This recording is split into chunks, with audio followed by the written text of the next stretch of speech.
여러분 평안하셨습니까? 네. 예, 이제 연말 기도 주간이 돌아왔습니다. 한 주간 동안 많은 은혜 또 받으시게 되길 바랍니다.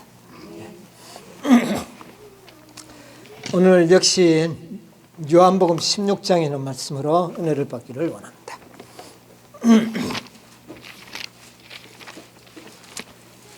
요한복음 16장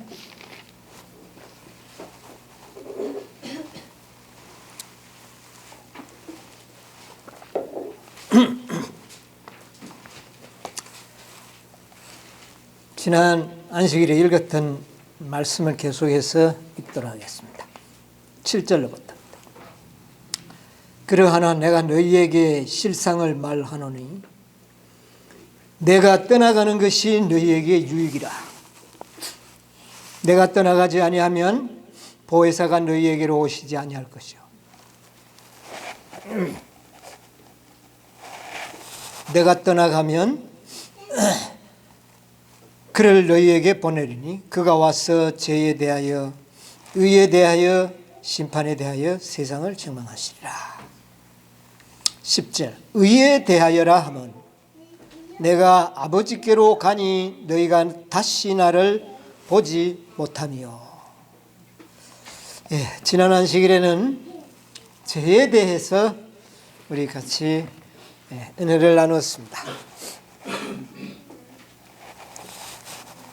오늘은 의에 대하여 좀 공부를 해보려고 합니다. 여러분, 죄에 대한 개념이 지난 안식일에 좀 분명해졌습니까? 예. 오늘은 의에 대한 개념이 좀 선명해졌으면 좋겠습니다.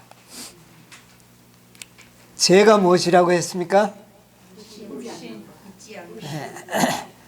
우리가 이미 알고 있는 것이었지만 그 불신의 죄가, 그 불신이 바로 죄의 근원이었다는 것을 우리가 분명히 깨달았게 됐습니다.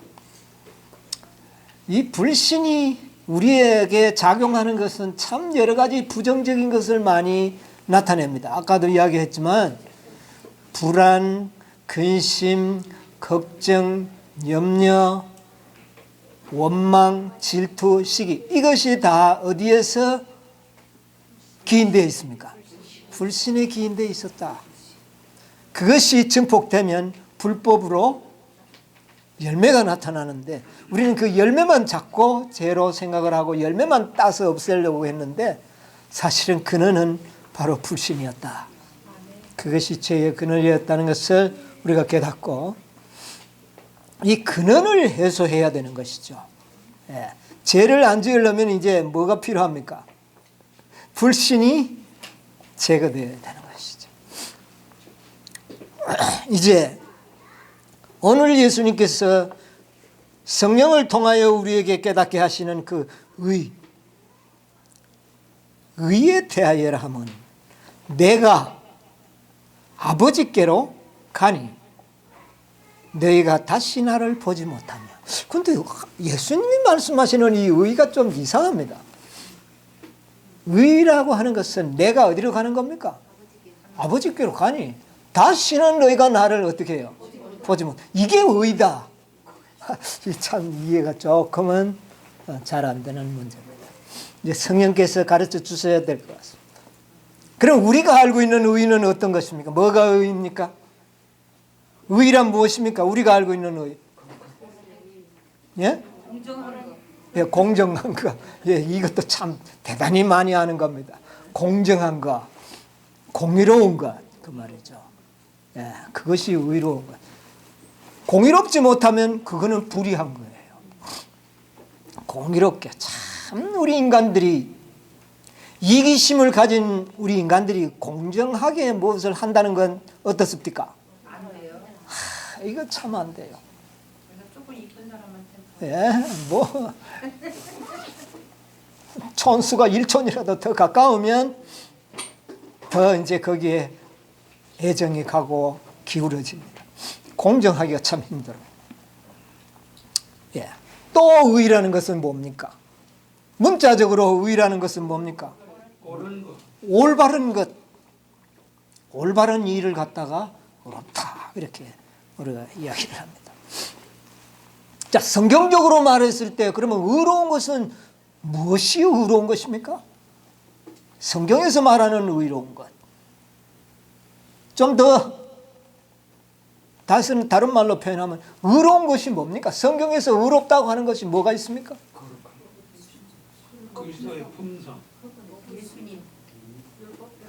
이제 자꾸 이제 뭔가를 해보려고 하시는데 아주 쉽게 성경적으로 우리가 이야기하면 의로운 것은 하나님이 의롭습니다. 하나님이 의롭죠. 누가 의롭습니까? 하나님이 의롭습니다. 또 의로운 게 있죠? 예수님. 예, 뭐 예수님도 하나님이니까 의롭죠. 성령이 성령도 의롭습니다. 하나님이시니까. 자, 율법의 예, 이제 성경적인 대답이 나옵니다. 성경적인 대답은 의로운 것은 하나님의 계명은 의롭다. 우리 시편 97편에 그 말씀이 나온다 한번 보겠습니다. 시편 97편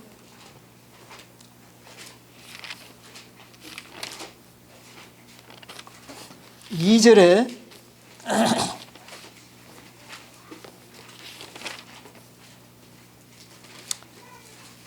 누가 흑암이 그에게 둘렀고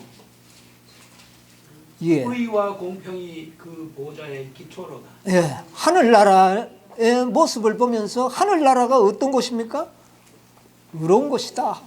그곳에는 의와 공평이 바로 보좌의 기초가 되고 있다. 그렇게 이야기를 했습니다. 자, 그런데 이제 시편 119편에 보면 이제 그것을 이렇게 쉽게 우리에게 또 말씀해 주고 있습니다. 119편 137편과 8편을 보면 여호와여 주는 의로우시고 주의 판단은 복음이니이다. 주께서 명령하신 증거들은 의롭고 지극히 성실하니이다. 예, 누가 의롭다 그랬습니까? 여기는 여호와는 의로우시고, 한마디로 이야기하면 하나님은 의롭다. 그 다음에 142편 2절 142절 주의 의는 영원한 의요. 주의 법은 진리로. 예, 주의 의가 또 영원한 의다. 이거는 변함이 없다. 하나님의 의는 변함이 없다. 44절에는 뭐라 그랬습니까? 주의 증거는 영원히 의로우시니. 예, 여기에 증거라는 말은 계명이라는 말입니다. 예, 계명을 증거라고도 또 이야기를 합니다. 그 후에 이야기하죠. 43절 보면 환난과 우환이 내게 미쳤으나 주의 계명은 나의 즐거움이오며, 그 다음에 주의 증거는 영원히 의로우시니. 그런데 이 증거는 바로 하나님의 계명을 이야기합니다. 그런데 이 계명을 갖다 왜 증거라 그러나? 여러분, 율법이 들어있는 궤를 무슨 궤라 그러죠? 증거궤라 그럽니다. 증거궤. 그 다음에 돌판을 갖다 무슨 판이라 그래요? 증거판이라고도 이야기합니다. 그러므로 십계명은 바로 뭡니까? 하나님의 증거. 이것은 의롭다. 예, 성경적으로 그렇게 이야기합니다. 172절에는 뭐라 그랬습니까? 모든 계명이 의로움으로 그래서 율례를 주의 모든 계명이 의로움으로. 하나님의 계명은 의롭다. 그래서 결론적으로 이 시편 기자는 하나님이 의롭고 뭐 하나님의 보좌가 의롭고 하나님의 의가 영원하고 다 이야기했지만 결국은 우리에게 나타내는 것은 뭡니까? 하나님의 계명은 의롭다. 그래서 우리가 성경적으로 우리가 의로운 것은 계명이 어렵다. 그러면 의롭게 되기 위해서는 뭐를 지켜야 된다? 계명을 지켜야 된다. 이것이 우리가 이미 알고 있는 의로움입니다. 자, 그래서 옛날 이스라엘 백성들은 의롭게 되기 위해서 뭐를 지켜야 했습니까? 뭐를 쫓아갔습니까? 하나님의 계명, 율법을 쫓아간 백성입니다. 그런데 율법을 쫓아갔는데 그들은 뭐를 얻지를 못했어요? 계명은 지켰는데 의롭지는 못했어요. 참 이게 아주 인간들에게 문제입니다. 참 그것을 사도 바울은 탄식하고 있습니다. 로마서 9장에 보면 이런 말씀을 하셨어요. 사도 바울은 9장 31절에 보면 30절 그런즉 우리가 무슨 말하리요 의를 쫓지 아니한 이방인들이 뭐를 얻었고 의를 쫓아가지 않는 이방인들은 뭐를 얻었는데 의를 얻었는데 이것은 믿음에서 난 의라 그렇게 이야기했죠. 그 다음에 31절 의를 쫓아간 그러니까 계명을 지킨 이스라엘은 뭐에 이르지 못했다? 법에 이르지 못했다는 말은 의에 이르지 못했다는 말이에요. 법은 뭔데요? 의니까. 그런데 계명을 지켰는데 뭐는 이르지 못했다? 의에 이르지 못했다. 정말 이게 참 놀라운 일입니다. 그래서 성령이 와서 우리에게 이제 진짜 뭐가 의롭다는 것을 어떻게 해요? 이제 깨닫게 해줘야 되는 것입니다.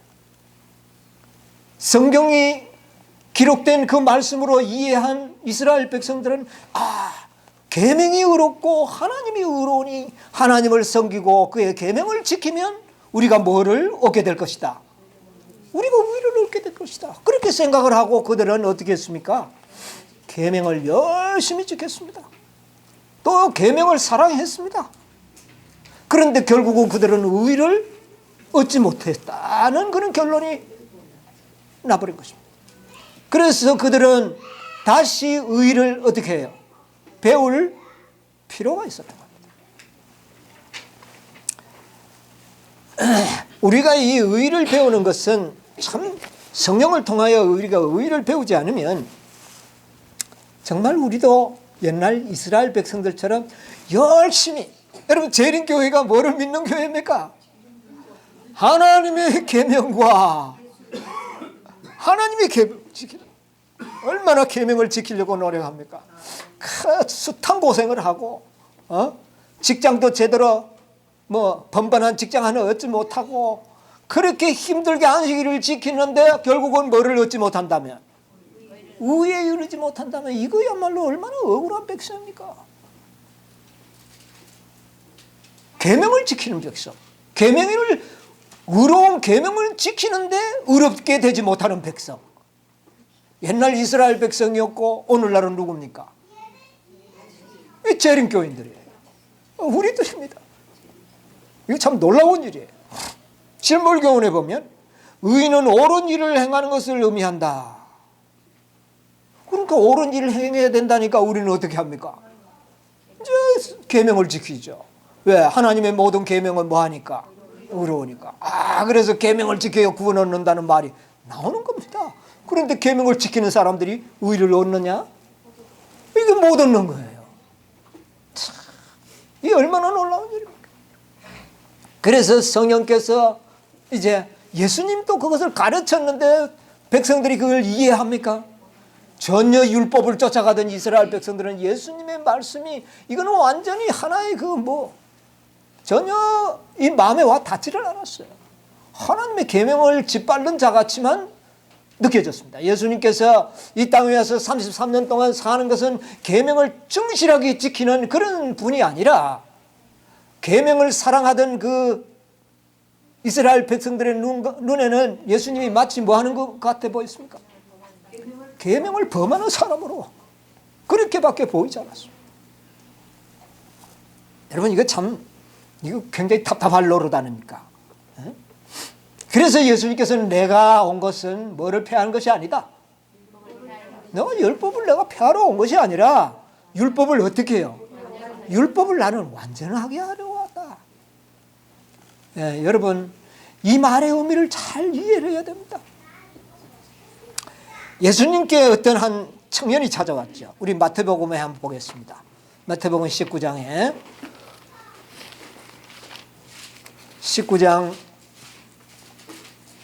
16절로부터 한번 볼까요? 어떤 사람이 주께 와서 가로되 선한 선생님이여 내가 무슨 선한 일을 하여야 영생을 얻으리까? 예수께서 가라사대 어찌하여 선한 일을 내게 묻느냐? 선한 이는 오직 한 분이시니라. 내가 생명에 들어가려면 계명들을 지키라. 가로되 어느 계명이오니까? 예수께서 가라사대 살인하지 말라, 간음하지 말라, 도적질을 하지 말라, 거짓 증거하지 말라, 내 부모를 공경하라, 내 이웃을 내 몸과 같이 사랑하라 하시는 것입니다. 그 청년이 가로되 이 모든 것을 내가 지키었사오니 아직도 무엇이 부족하니? 예, 아직도 내가 무엇이 어떻게 해요? 뭐가 부족하겠습니까? 이 청년은 지금 의를 얻기 위해서 거룩한 하나님의 율법을 잘 지킨 사람입니까? 아닙니까? 아주 잘 지켰어요. 아주 잘 지켰습니다. 그래가지고도 아직도 부족하면 내가 더 잘 지키겠습니다. 뭐를 좀 더 해야 되겠습니까? 이렇게 질문한 겁니다. 만약 이 청년한테 예수님께서 고춧가루를 먹지 마라 뭐 이런 걸 이야기했더라면 이거 지킬 사람이에요, 안 지킬 사람이에요? 지킬 마음이 준비되어 있어서 뭐든지 뭐 의를 얻으려면 모든 걸 하려고 했습니다. 참 이 훌륭한 청년이었습니다. 그런데 이 의가 뭔지를 몰랐어요. 그는 율법만 지키면, 이 계명만 지키면 뭐요? 의를 얻는 줄 알았어요. 그런데 그 의가 자기가 생각하는 그 율법을 지킴으로 말미암아 얻는 의가 자기의 마음에 평안을 가져다 줬습니까? 뭔가 불안한 거예요. 누구 말 따나. 불안하니까 예수님한테 와서 선한 선생님 내가 어떻게 해야 되겠습니까? 그러니까 예수님께서 너 그러면 율법 지켜야지. 무슨 율법입니까? 뭐 하지 마라, 뭐 하지 마라, 뭐 하지 마라. 아, 예수님 다 지켰습니다. 뭐 더 지키면 되겠습니까? 이 말입니다. 뭐를 더 지키면 되겠느냐는 거예요.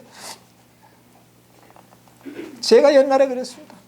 뭐를 더 하면 의를 얻는 줄 알고 뭘 더 해보려고 막 뭐를 안 하면 되는 줄 알았어요.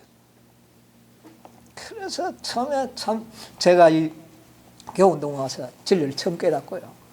얼마나 기쁜지 막 순종하고 싶어서 죽겠더라고요. 막 순종하고 싶은 거예요. 막 순종하고 싶은 거예요. 막 뭐든지 하라 하면 다 할 것 같아요. 그때는. 뭐 그래서 막 당장 뭐 텔레비 보면 나쁘면 갖다 버려요. 제가 뭐 갖다 버리고 아주 뭐 그렇게 했습니다. 그때 버리고 아직까지 내가 제 손으로는 텔레비를 안 샀는데 정말 뭐 순종하고 싶어서 뭐 하지 마라 하면 당장 안 하고 아주 잘 그런데 한참 가니까 그래도 이게 안 돼요. 뭔가 마음에 만족이 없어요. 이게 무엇이 이렇게 되나? 뭐가 부족하냐? 그때 예수님이 있었으면 제가 찾아갔을 거예요. 어떻게 해야 의를 얻겠습니까? 구원을 얻겠습니까? 아마 그랬을 겁니다. 그런데 예수님은 없으니까 그렇게 하지는 못하고 저 스스로 어떻게 하느냐면 이제 예수님이 남겨놓은 말씀, 이제 말씀을 연구하기 시작한 겁니다.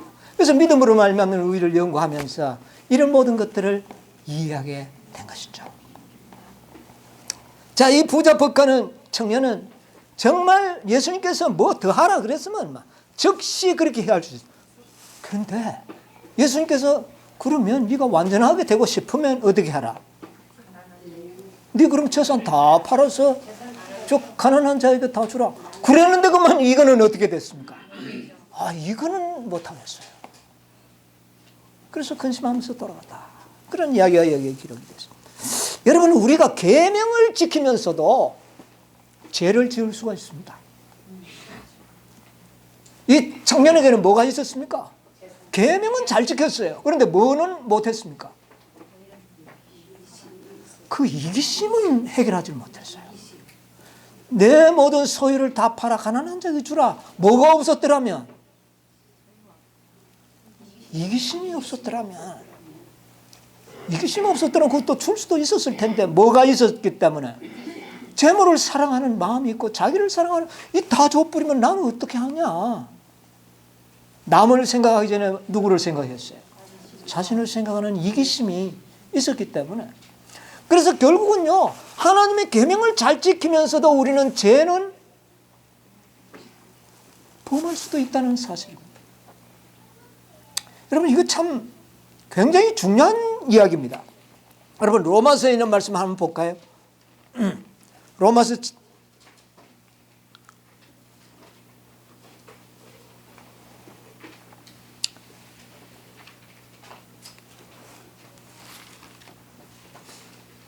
로마서를 보기 전에 마태복음 22장을 먼저 보도록 하겠습니다. 마태복음 22장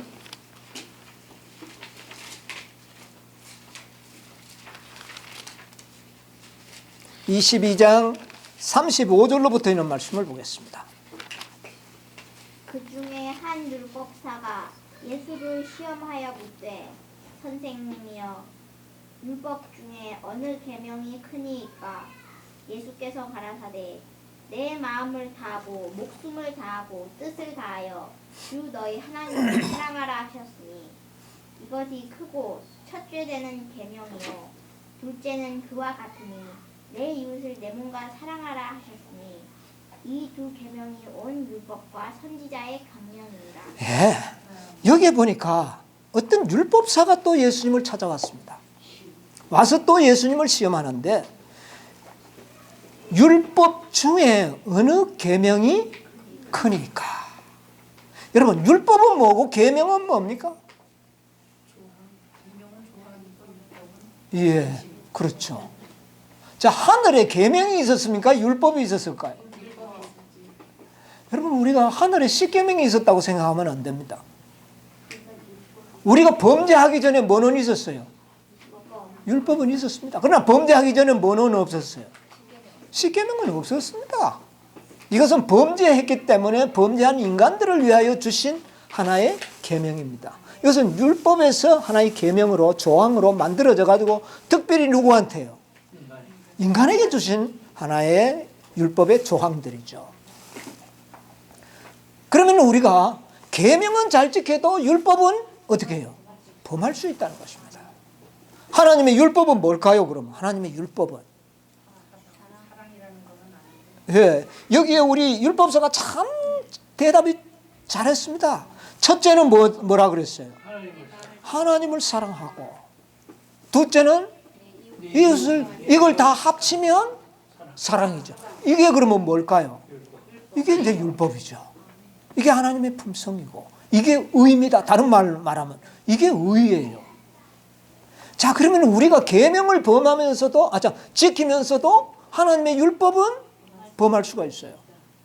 예. 이웃을 내 몸처럼 사랑하지 않는 것, 이건 범하는 것이죠. 율법을 범하는 것입니다.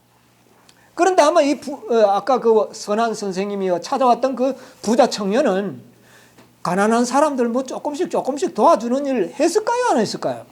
했습니다. 그거 안 하는 게 아니에요. 그런데 예수님이 다 주라 그러니까 그만 거기에 이제 문제가 생긴 거예요. 이기심이 이제. 자기는 이기심이 없는 줄 생각했어요. 왜? 불쌍한 사람들을 어떻게 했기 때문에 도와주고 했으니까. 그런데 그 이기심이 언제 나타나 버립니까? 다 주라고 하니까 그만 안 보이던 이기심이 생겨나서 그 말을 순종할 수가 없었거든요. 그래서 죄가 나타난 건데, 그래서 우리가 의를 알려고 하면 뭐를 알아야 된다고 지난 안식일에 제가 이야기를 했어요. 의를 알기 위해서는 죄를 먼저 알아야만이 의의 개념을 안다는 것입니다. 자, 우리가 이제 봅시다. 죄가 무엇이라는 것을 우리가 이제 정확하게 원인을 구명했죠. 불신. 죄가 불신이라면 죄 반대는 뭡니까? 의. 그러면 의는 뭡니까?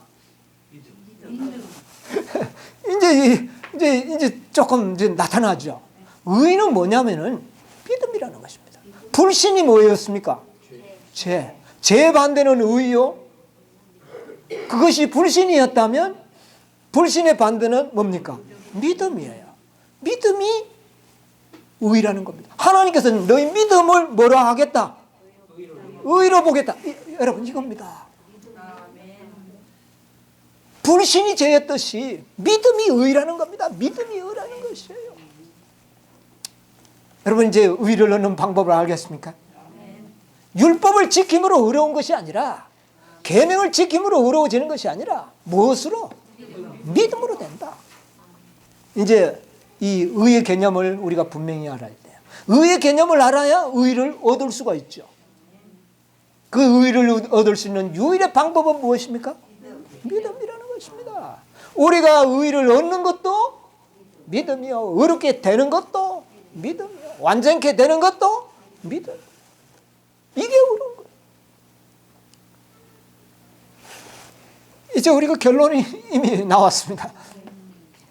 여러분, 불신이 죄라면 믿음은 뭡니까? 의다는 것입니다. 그래서 불신을, 죄를 먼저 이해할 필요가 있었어요. 그래서 성령이 오셔서 뭐를 먼저 가르칩니까? 우리에게 죄를 먼저 가르칩니다. 불신이 죄였다. 그러면 이제는 뭐가 의입니까? 뭐가 의입니까? 믿으면 믿음을 의로 여기시나니. 이제 이 모든 문제가 좀 명확하게 좀 나타나죠. 믿음을, 하나님께서는 우리의 믿음을 의로 보시겠다. 분명한 개념이 여러분 성령께서 우리에게 지금 깨닫게 해주고 계시는 것입니다. 네. 아브라함이 믿음에 그를 의로 여기신지라. 성경이 다 하나님은 우리의 믿음을 뭐로 보시겠다? 의로 보겠다.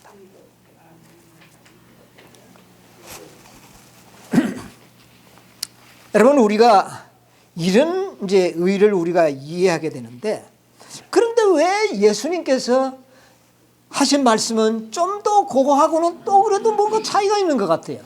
우리 요한복음 16장에 돌아가 봅시다. 16장에 10절, 의에 대하여라 함은 내가 어떻게 해요? 아버지께로 가니 너희가 다시 나를 보지 못하니요. 이게 의라는 겁니다. 예수님은. 지금 우리가 찾아낸 의는 뭡니까? 아, 믿음이 의로 보시는구나. 이거 뭐 틀린 거 아니에요. 이건 정답입니다. 이 정답은 변함이 없어요. 분명히 믿으면 의로 되는 겁니다. 그런데 왜 예수님은 그렇게 말씀하시지 않고 내가 아버지께로 가니 다시는 너희가 나를 어떻게 해요? 보지 못하는 것이 의다. 이게 뭔 말입니까? 이게?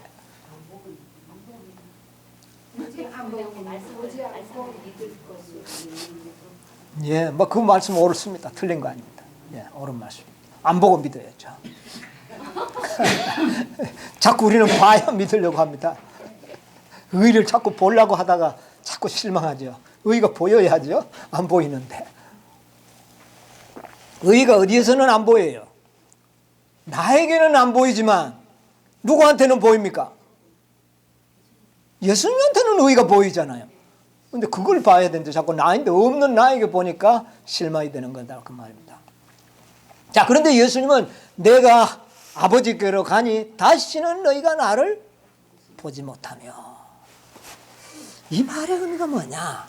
예수님께서 어떤 의미로 지금 이 말씀을 하시면서 제자들에게 뭔가 새로운 깨달음을 주려고 하는 겁니다. 새롭게. 의를 새롭게 깨달아야 되는 겁니다. 그래서 방법을 내가 아버지께로 이제 가는데 다시는 너희들이 못 보았다. 이게 의다. 그 말입니다. 예수님이 십자가에 달려 돌아가실 것을 제자들에게 이미 이야기했습니다. 제자들이 믿었습니까? 안 믿었어요.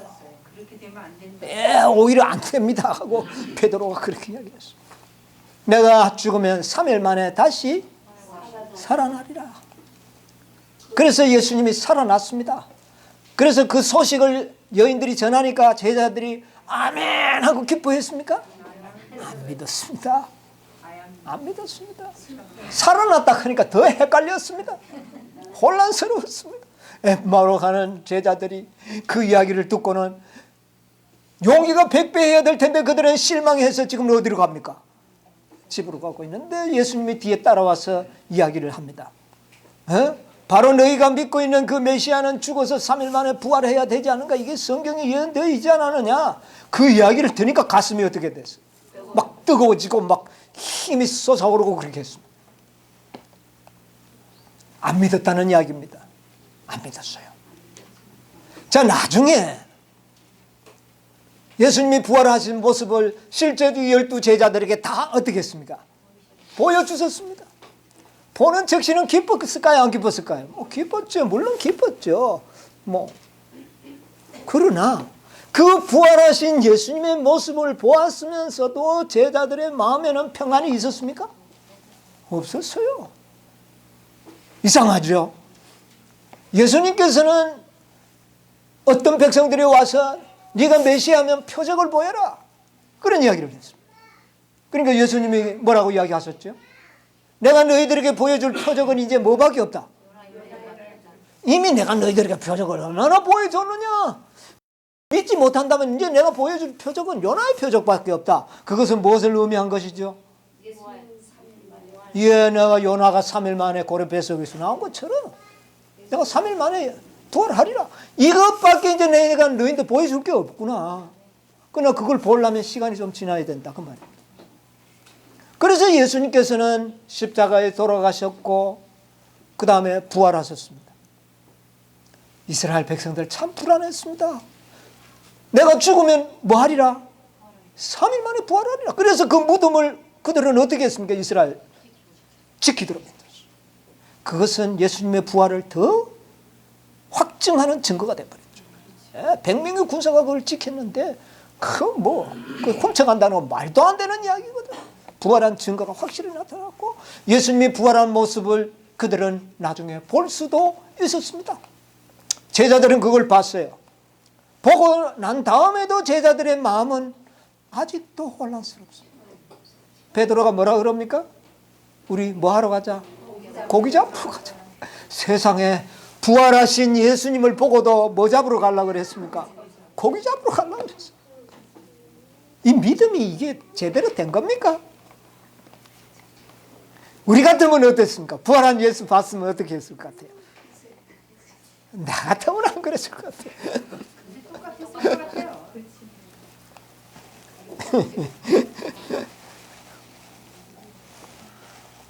나 같으면 안 그랬을 것 같아요. 그러나 그때 당시에 내보다 훌륭한 제자들은 어떻게 했습니까?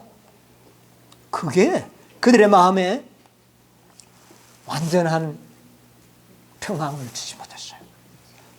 평화가 없다는 말은 그 마음에 뭐가 있다는 말입니까? 아직도 불신의 구름이 그들의 마음을 덮고 있었다는 겁니다.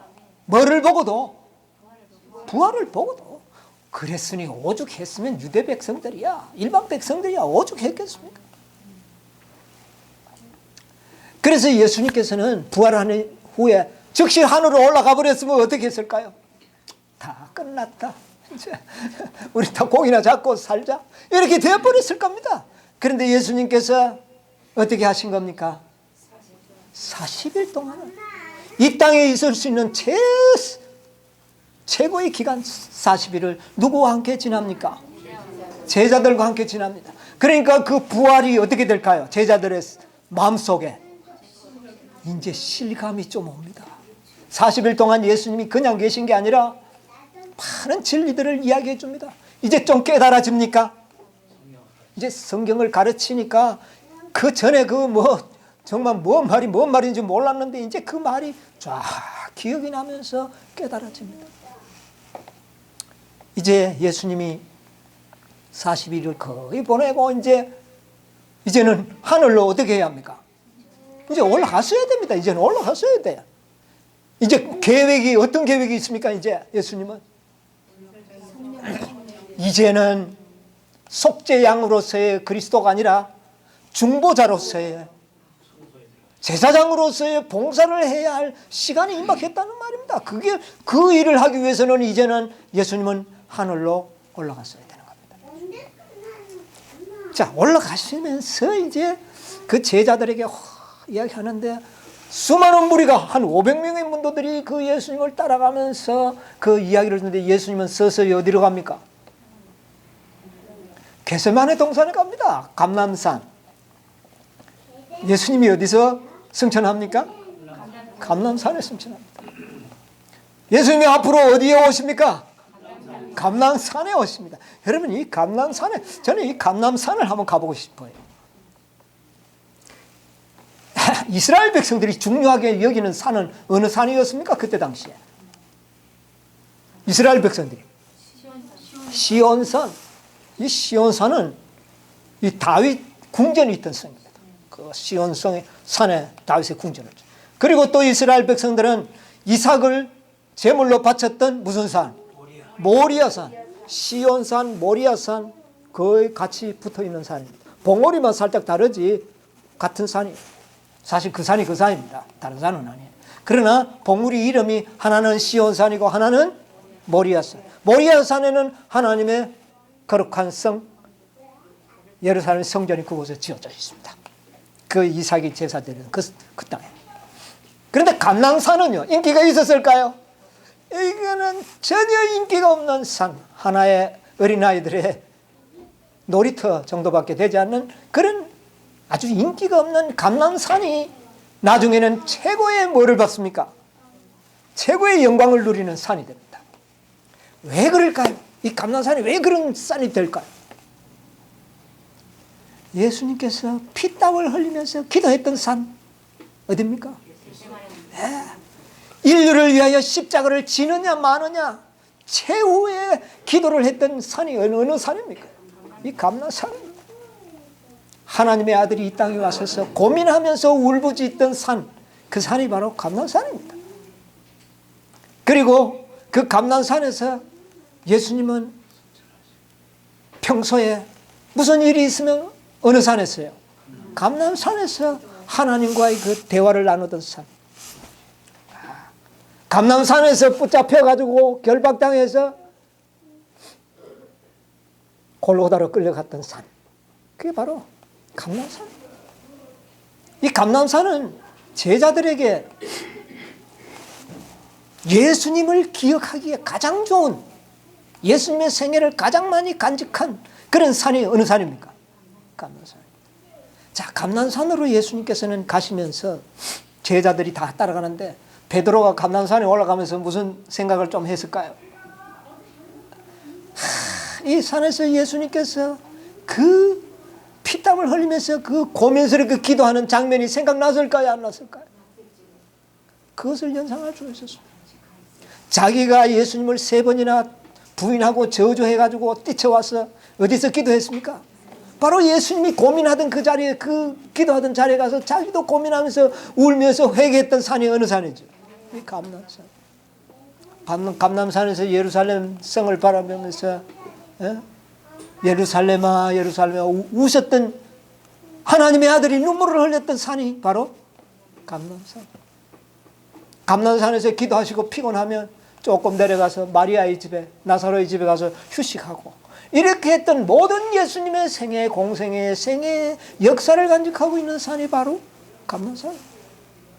예수님께서는 그 산으로 지금, 그러니까 내가 지금 이제 하늘로 올라간다고 미리 이야기하지 않았어요. 그냥 그 산으로 쫙 들어갔어요. 그렇게 간 이유가 있어요. 여기 시대의 소망에 조금 그 이야기를 좀 기록해 놨는데 좀 읽어드리겠습니다. 예수께서는 부활하신 후에 그분이 잠시 동안 세상에 머무셨는데, 이는 당신의 제자들이 부활하시고 영광을 입으신 당신과 친숙하게 되도록 하시기 위함이었다. 예수님이 40일 동안 누구하고 친하게 됐을까요? 과거는 안 친했습니까? 친했는데 그만 제자들이 다 예수님 버리고 도망가 버리고 이래 됐기 때문에, 예수님은 사랑이 있었지만 제자들은 예수님을 만날 뭐가 없었어요. 면목도 없고 창피스럽기도 하고. 그런데 40일 동안 함께 있으면서 다시금 그 사랑이 어떻게 됩니까? 회복되는 겁니다. 그렇게 하기 위해서 40일을 계셨다 그랬어요. 이제 그분은 작별하시려는 참이었다. 그분께서는 살아계신 구주라는 사실을 확실하게 하셨다. 내가 부활한 예수라는 사실을, 분명히 살았다는 것을 40일 동안 생애함으로써 그제서 어떻게 됐을까요? 확실하게 됐다. 만약 한 열흘쯤 있다가 올라가 버렸으면 이거 우리가 환상을 봤나, 아니면 무슨 뭐 호깨비가 흘린 거냐, 이렇게 될 수도 있습니다. 그러나 며칠을 있음으로, 40일 동안 있음으로 인해서 이분은 하나님의 아들이여 죽었다가 살아났다는 것을 의심할 수 없는 체험을 하게 하신 것입니다. 이 체험을 하게 하는 것은 무엇을 주기 위한 겁니까? 믿어. 확고합니다. 믿었어요. 그런데 그 믿음이 어떻게 되기를? 확고하게 되더라. 의가 뭔데요? 믿음입니다. 예수님이 40일 동안 제자들과 함께 있었던 것은 제자들에게 뭐를 주기 위해서? 믿고 있지만 어떤 믿음을? 확고합니다. 40일을 같이 있으면서 예수님의 부활을 이거는 이제는 의심할 수가 없어요. 한 보름 있다가 올라갔으면 혹시 홀렸는가 싶어서 그런지 모르지만 40일을 같이 살았는데 어떻게 그걸 불신할 수 있겠습니까? 이거는 이제 의심의 구름이 어떻게 될까요? 완전히 거쳐져 버려요. 여러분, 우리의 믿음이 이렇게 되어야 됩니다. 우리의 믿음이 깨끗해져야 합니다. 안개가 있어서는 안 됩니다. 무슨 조그만 일만 있으면 안개가 살 덮이고 조금 시련만 오면 안개가 덮이는 이런 믿음은 우리는 안 된다는 이야기입니다. 40일 있음으로 해서 이제는 하나님의 아들이 정말 살아나셨고 그분이 우리를 위하여 죽으셨다는 것에 대해서는 뭡니까? 확신? 믿음이 생긴 겁니다. 이 믿음이 생길 즈음에 이제 예수님은 어디로 올라가십니까? 하늘로 올라가려고 하는 겁니다. 여러분, 예수님이 40일 동안 이 지상에 계셨던 것은 제자들의 마음에 믿음을 어떻게 해요? 구름이 끼지 않도록, 다시는 뭐가 덮이지 않도록, 어두운 그림자가 덮이지 않도록 하시기 위해서 40일 동안 그런 거예요. 그게 뭔데요? 그 믿음이 뭔데요, 여러분? 그게 의입니다, 여러분. 안개나 어두움이 끼지 않도록 하는, 끼지 않는 믿음이 의입니다. 이제 제자들이요, 그 감난산을 예수님과 함께 쫙 가서 이미 감난산에 도착하니까 이제 설교가 필요 없습니다. 그렇습니까? 안 그렇습니까? 모든 예수님의 생애가 파노라마처럼 쫙 그 제자들에게 연상이 됐습니다. 예수님은 그것을 다 연상시키기 위해서 그 산들을 이렇게 건너실 때에 그는 별 큰 말을, 이제 떠나는데 무슨 말이 많겠습니까?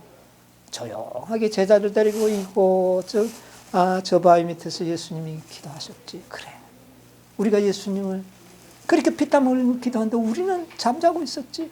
그래, 이런 것들을 다 연상하게 해주는 겁니다.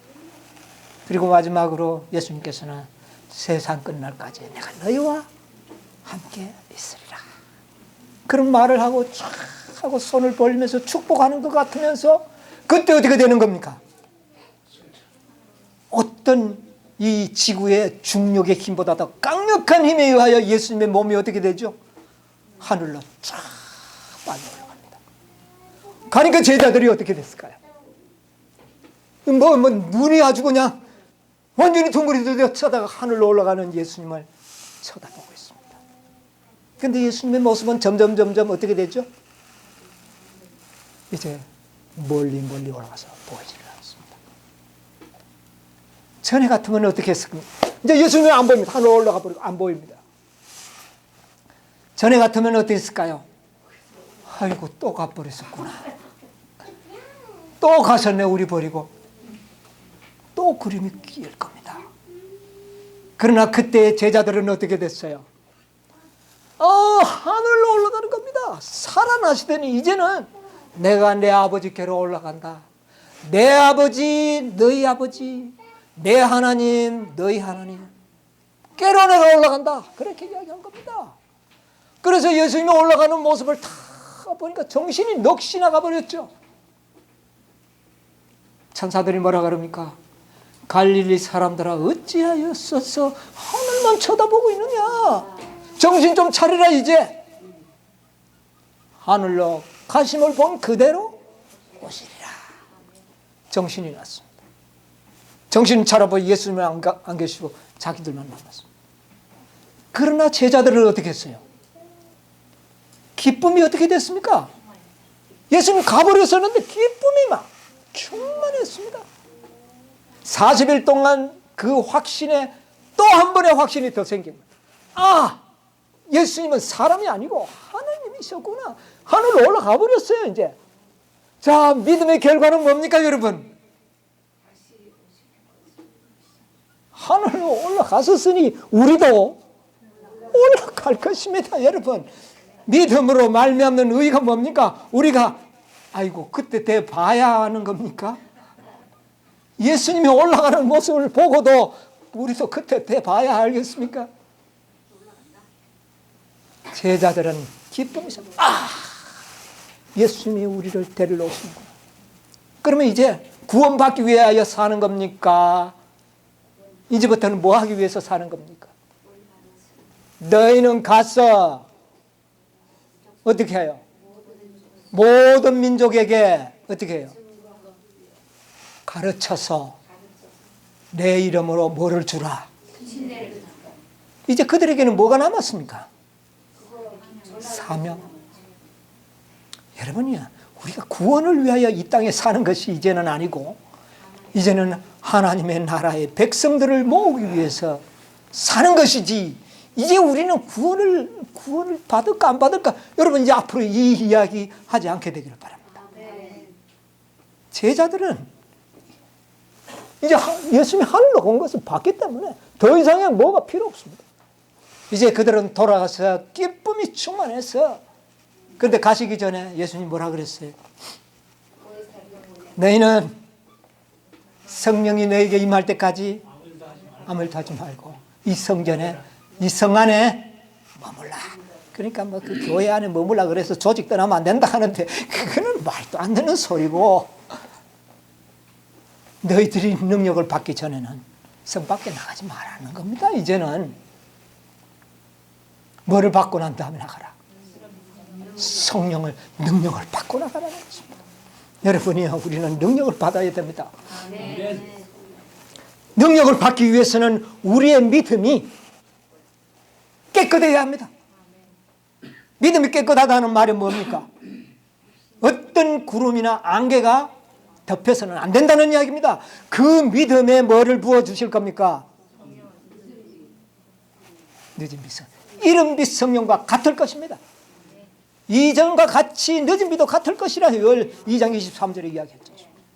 옛날 그 제자들이 믿음이 완전한 믿음이 됐습니다.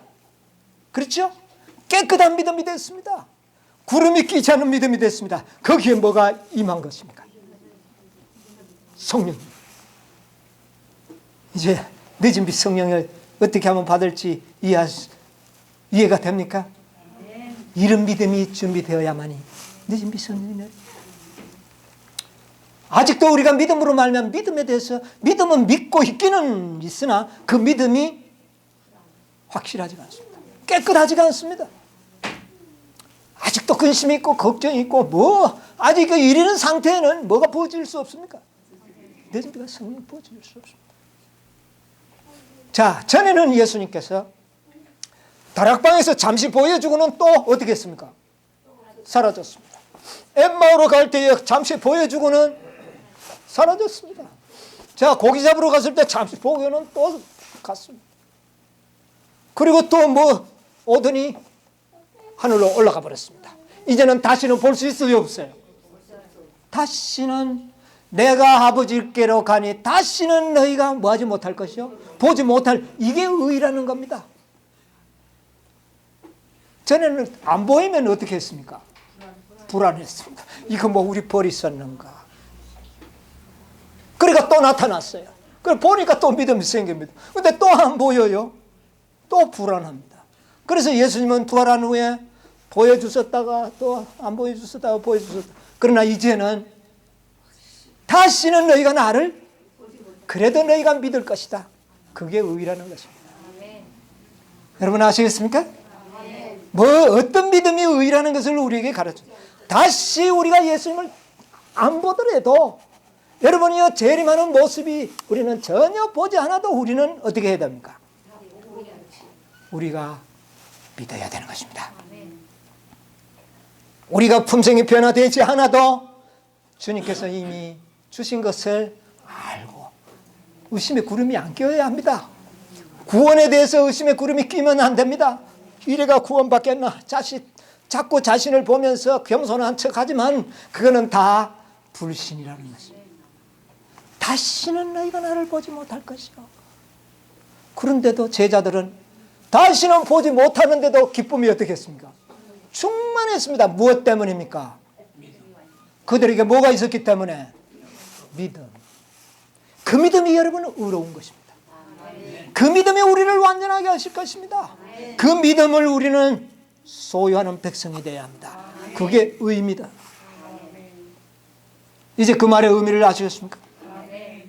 이 제자들은요, 예수님의 언제나 구름이 끼고 했지만은 하늘로 올라가시고 다시는 못 볼 그때에 가서 그들의 구름은 낀 일이 없습니다. 여러분, 이제 의가 어떤 의가 되어야 되나? 우리는 예수님이 안 보이면 말씀을 또 잊어버리고 또 잊어버리고 또 잊어버리지 않아야 되는 겁니다. 잊어버리는 것 외에는 뭐 할 것이 없다. 아직도 우리는 잊어버립니까? 안 잊어버립니까? 이젠 깨달았어. 돌아서면 잊어버립니다. 그러니까 우리의 믿음이 어떤 믿음이 되어야 돼요? 잊어버리지 않는 믿음이 돼야 그게 의로운 겁니다. 그게 진짜 믿음이라는 말입니다. 우리가 그렇게 되기를 누구는요? 예수님은 원하시는 것입니다. 여러분, 우리는 지금 앞으로 이 말을 반복해서 연구하고 들음으로 인해서 이제는 잊어버리지 않는 백성이 되어야 돼요. 오히려 이것이 우리의 믿음이 확신이 차면은요, 우리가 확신이 차면 어떻게 될까요? 기쁠까요? 여러분, 기뻐집니다.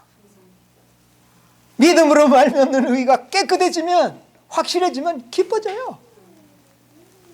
시련이 와도 두렵지 않습니다. 여러분, 이 믿음을 우리 주님께서는 갖기를 원하는데 이걸 누가 가르쳐 줄까요? 이렇게. 이게 우리가 저절로 깨달아지는 겁니까? 지금 성령께서 우리의 마음에 역사하셔서 이런 사실을 깨닫게 하신 우리 성령께 감사하시게 되기를 바랍니다. 다시는 우리가 예수님을 보지 못해도 기쁨에 충만할 수 있는 믿음, 확고한 믿음.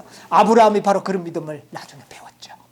아브라함이 나중에 누구를 제물로 바치고 난 다음에 아들을 제물로 바치고 나는 그 경험을 통해서 그는 제자들과 같은 믿음을 갖게 됐습니다. 자, 여기 있는 말씀 하면 시간이 너무 많이 갔어. 자, 여기 있는 말씀을 보면 지금 제가 했던 말씀의 의미를 더 선명하게 이해할 수도 있습니다.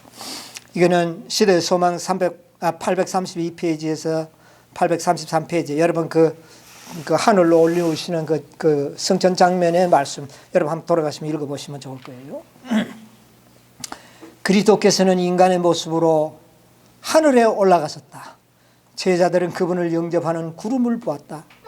저희와 같이 걸으시고 이야기하시던, 기도하시던 바로 그 예수님, 저희와 같이 떡을 떼시고 호수에 뜬 배에 함께 계셨던 그분, 바로 그날 저희와 함께 땀을 흘리며 감람산에 올라오시던 바로 그 예수께서 이제 아버지의 보좌에 앉으시기 위하여 하늘로 올라가셨다. 그리고 그들이 보는 데서 하늘로 올라가심을 본 바로 그분이 그가 승천하신 그대로 다시 오시리라는 것을 제자들은 그들에게 확실하게, 천사들은 그들에게 확실하게 말해줬다. 자, 이제 예수님은 다시 오시리라는 약속만 남기고 올라갔습니다. 그런데 전에 같으면 안 오시면 어떻게 할까? 여러분, 그럴까요? 안 그럴까요? 그러나 이제는 완전한 믿음을 배웠기 때문에 이제는 의심이 없었어요. 천사가 그 이야기를 하니까 할렐루야라고 그들은 아주 감사하게 기쁨이 충만했습니다. 예. 그분은 구름을 타고 오실 것이며 각인의 눈이 그를 볼 것이다. 주께서 호령과 천사장의 소리와 하나님의 나팔로 치니 하늘로 쫓아 강림하시리니 그리스도 안에서 죽은 자들이 먼저 일어나고 인자가 자기 영광으로 모든 천사와 함께 올 때에 자기 영광의 보좌에 앉으리라고 하셨다. 그때 가서 너희를 위하여 처소를 예비하면 내가 다시 와서 너희를 내게로 영접하여 나 있는 곳에 너희도 있게 하리라고 주께서 친히 제자들에게 하신 약속이 성취될 것이다. 제자들은 주께서 다시 오신다는 희망으로 기뻐하는 것은 당연했다. 의심하지 않았어요. 이제 예수님이 다시 오신다는 것은 그들의 믿음 속에는 전혀 안경이 없었어요.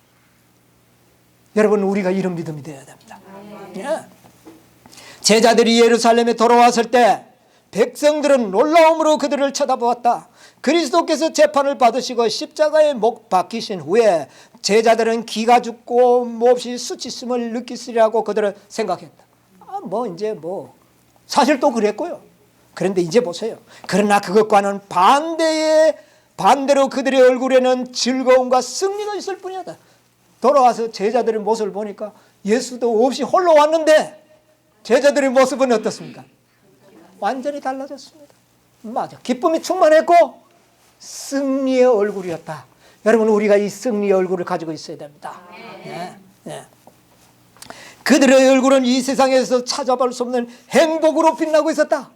완전한 믿음은 완전한 행복이 있습니다, 여러분. 절대로 우리 얼굴에 근심이 있을 수가 없다는 겁니다. 근심이 있다. 아직도 내 마음에 뭐가 있다는 겁니까? 불신이 있다는 겁니다. 완전한 믿음 속에 완전한 행복이 있고 완전한 즐거움이 있고 완전한 빛이 있습니다. 네. 그래서 엘렌 G 화이트는 의인은 무엇이라 그랬습니까? 하나님과 같이 되는 것인데 의인은 생명이요 사랑이요 빛이라 그랬어요. 여러분, 빛이 어두움이 있으면 빛입니까? 아니죠. 네. 그들의 얼굴은 이 세상에서 찾아볼 수 없는 행복으로 빛나고 있었다. 그들은 낭망하거나 슬퍼하지 않았으며 하나님께 드리는 감사와 찬송으로 충만해 있었다. 그들은 큰 기쁨으로 그리스도의 부활과 승천에 관한 놀라운 이야기를 전했는데 많은 사람들이 그들의 증언을 기꺼이 받아들였다. 여러분, 왜 우리 말을 안 믿는지 압니까? 왜 우리가 전도하니까 잘 안 믿어요? 나도 아직 불신하고 있으면서 전하니 그 기별이 무슨 힘이 있느냐는 겁니다. 그러나 이 제자들은 확신을 가지고 전하니까 어떻게 됐어요? 하루에 3,000명씩. 여러분, 이것은 완전한 믿음에 주어진 하나님의 놀라운 축복입니다. 네. 받아들였다. 제자들은 더 이상 장래에 대한 아무런 의혹도 갖지 않았다. 여러분이요, 이제 예수님이 정말 하늘로 올라가 버렸으니 엘리야처럼 어디 가서 떨어졌는가 싶어서 찾아봐야 될 거 아닙니까? 올라가다 떨어졌는지. 그런데 그럴 필요 있었나요? 왜요? 확고한 믿음이 있었어요. 여러분, 우리에게 이 믿음이 있어야 합니다. 어떤 의심도 우리에게는 없어야 돼요. 어떤 불신도 없어야 돼요. 구원의 확신을 갖게 되기를 바랍니다. 그것이 나에게서 확신을 찾는다면 그거는 교만해질 것이고, 만약 내가 믿음으로 했다면 교만할 겁니다. 그렇죠? 내가 했으니까요. 나는 이렇게 믿음이 있다는 증거가 나타날 겁니다. 그러나 그게 뭐가 아닙니까요? 그게 내게 아니라는 것이죠. 그분이 하신 것이기 때문에 결코 그렇지가 않다는 얘기예요. 그래서 우리는 완전한 믿음은 완전한 확신이 옵니다. 제자들이 구원에 의심이 있었을까요? 있을 수가 없죠. 이것이 바로 성령이 우리에게 가르쳐 주고자 하는 뭡니까? 다시 보지 못하고 보지 않지만은 믿는 것이 의다. 우리는 언젠가 우리가 변화된 모습을 보게 될 것입니다. 누가 하실 겁니까? 아직까지는 보지 않지만 하실 겁니다. 누가 하십니까? 그분 보고 난 다음에 믿으려고 하면 그동안은 죽을 고생 좀 해야죠. 보지 않고 믿어야 복이 있는 것입니다. 주님께서 나를 변화시킬 겁니다. 나로 하여금 그 모습을 나에게 보여주실 겁니다. 그때까지 우리는 믿음으로 살아야 되는 것이죠. 그래서 모든 것은 선물이라는 겁니다. 한 절만 읽고 맞춰야 되겠네요. 그리스도께서는 죄가 사람의 마음을 완악하게 한 것과 사람이 당신의 사명을 이해하고 구원의 선물을 받아들이기가 얼마나 어려운지를 아셨다. 이거 그냥 주겠다는 걸, 이걸 믿음으로 받는 게 얼마나 어려운 것을 누구는요? 예수님은 아셨기 때문에 40일을 제자들과 함께 계셨던 겁니다. 여러분, 아셨기 때문에 첫째, 둘째, 셋째, 넷째, 다섯째 천사를 보여주셔서 보내주셔서 우리의 마음을 믿음을 어떻게 하고 있습니까? 확고한 믿음을 더 확고하게 해서 어떤 일이 있어도 우리의 믿음에 구름이 덮이지 않는 그런 믿음을 하시기 위해서 이런 천사들을 보내주신 겁니다. 이런 진리를 우리에게 깨닫게 해주시는 것입니다. 감사합니까? 이 놀라운 은혜를 우리는 얻어야 되는 것입니다. 이것이 시대의 소망 111페이지에 있는 말씀입니다. 아까는 시대의 소망 832페이지, 33페이지에 있는 말씀. 이것을 돌아가서 다시 한번 읽어보시고, 여러분 이제 예수님의 말씀을 다시 한번 생각을 하며 마치도록 하겠습니다.